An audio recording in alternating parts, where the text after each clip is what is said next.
आत्मज्ञान की इस यात्रा में, अखंड यात्रा में, ओम का आलंबन,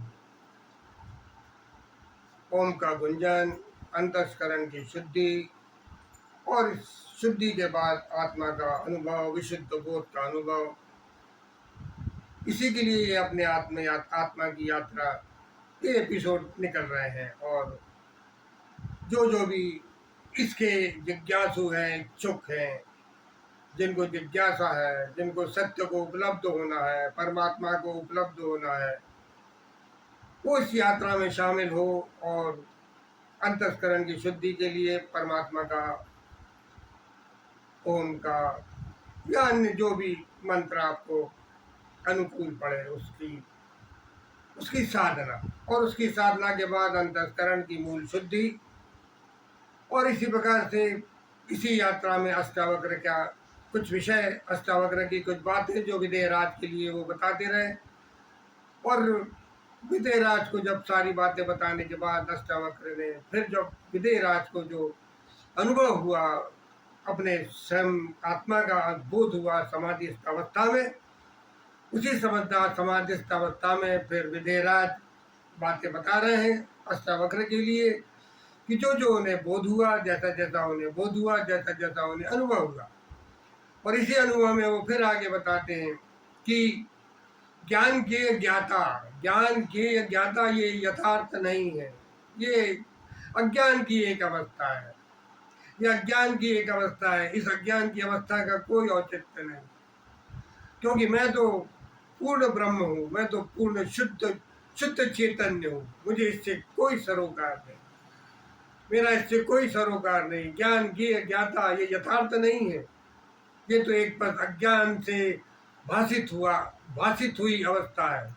मैं तो स्वयं प्रकाश हूँ, मैं तो स्वयं प्रकाश हूँ। पृथ्वी से लेकर आकाश तक सब कुछ प्रकाशित हो रहा है मुझसे, जो प्रकाशित हो रहा है मुझसे ही प्रकाशित हो रहा है। सारे ब्रह्मांड, सारी ब्रह्मांड की सारी अवस्थाएं मुझसे प्रकाशित हो रही है, क्योंकि मैं स्वयं प्रकाश हूँ, पर ब्रह्म परमात्मा का स्वयं प्रकाश। जो अभी तक मैं कहीं और समझता था वो कहीं और नहीं है, वो मैं ही हूँ। इस संसार में दुख केवल द्वैत की अवस्था से होता है। आज जो फिर अच्छे से बता रहे हैं कि इस संसार में दुख केवल द्वैत की अवस्था है, ये भी एक अज्ञान की अवस्था है। और आज मुझे इस संसार के सारे जन समूह में मुझे मेरे अलावा कुछ भी दिखाई नहीं दे रहा। ये सारी जो भी द्वैत की जितनी भी अवस्थाएं थी, इन द्वैत की सारी अवस्था अज्ञान से कल्पित है। यही मुझे आश्चर्य हो रहा है कि आज तक मैं किस तरह इन सारी अज्ञान की अवस्थाओं में बंधा रहा। आज मैं स्वयं सिद्ध का जब मुझे अनुभव हुआ है, स्वयं का जब बोध हुआ है, इस बोध की इस अवस्था से मुझे आज ज्ञात हुआ है कि ये सब कुछ भी नहीं।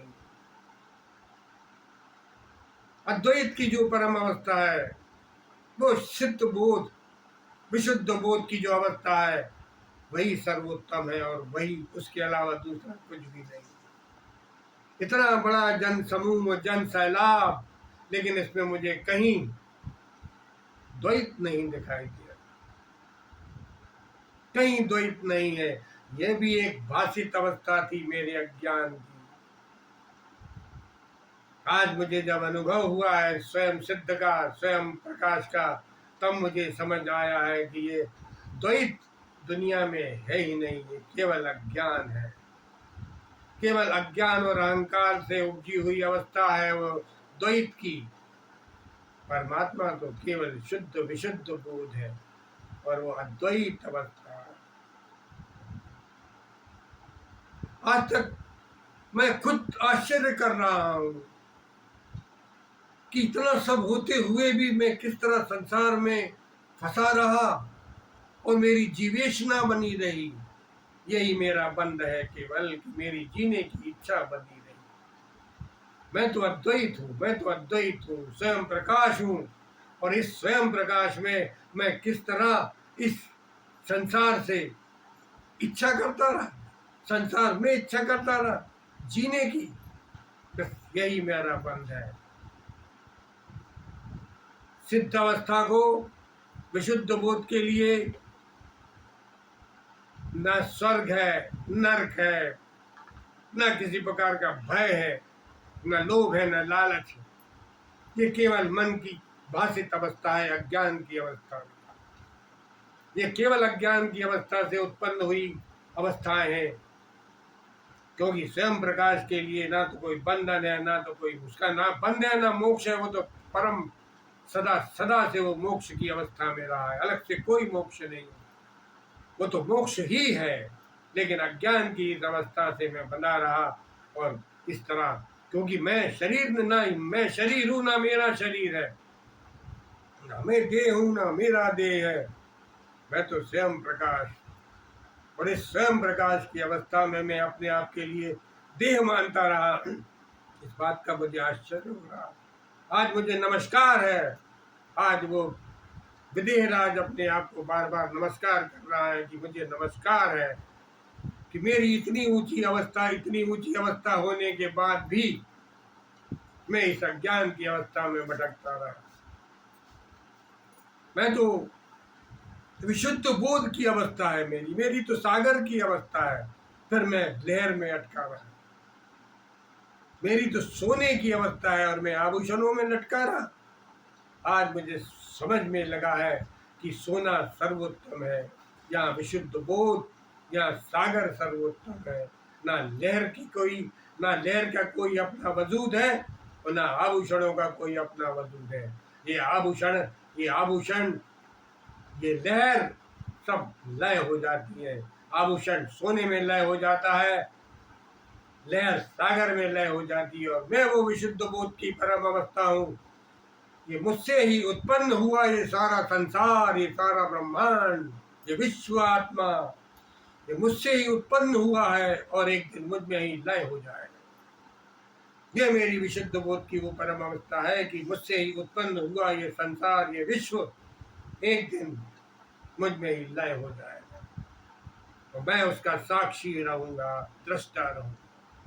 ये है मेरी आज की विशुद्ध अवस्था, विशुद्ध बोध की अवस्था।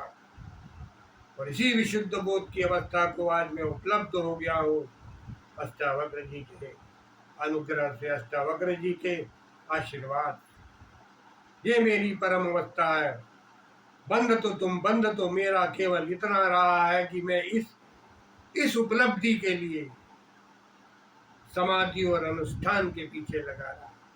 मुझे लगता था कि ये जो विशुद्ध अवस्था है, ये जो आत्मा की अवस्था है, ये समाधि और अनुष्ठान से उपलब्ध होंगे। लेकिन आज मुझे समझ में आया कि ये समाधि से और अनुष्ठान से उपलब्ध होने वाली अवस्था नहीं है, ये विशुद्ध बोध की अवस्था है। ये बिना परमात्मा के अनुग्रह के, बिना गुरु के अनुग्रह के ये विशुद्ध अवस्था उपलब्ध नहीं हो सकती। आज मुझे इस बात का ज्ञान हो। आज मैं समझ रहा हूँ कि यही विशुद्ध आत्मा सारे संसार में विराट रूप से, व्यापक रूप से सर्वत्र है। यही है वो विशुद्ध बोध की अवस्था। और इसी विशुद्ध बोध की अवस्था में मेरे सारे अद्वैत, ये सारी जो अद्वैत अवस्था है वो मुझे समझ में लगी है। द्वैत की सारी अवस्थाएं मेरी समाप्त हो गई हैं इस विशुद्ध बोध के द्वारा। अभी तक मुझे सब द्वैत दिखता था। मुझे मेरा शरीर, परमात्मा, ये ब्रह्मांड, ये विश्व, ये संसार, ये सब मुझे द्वैत दिखते थे। लेकिन मुझे पता नहीं था कि इन सब का कोई अपना वजूद नहीं है। सारी अवस्था तो अद्वैत परम सत्य की है। वो अद्वैत परम सत्य विशुद्ध बोध ये मेरा स्वयं प्रकाश है। और इसी प्रकाश को और विदेहराज आगे और बताते जाएंगे अष्टावक्र जी के लिए अपने अनुभव। और इस अनुभव को बताते बताते अष्टावक्र जी अब क्या बताएंगे विदेहराज के लिए, ये अपन आगे देखेंगे।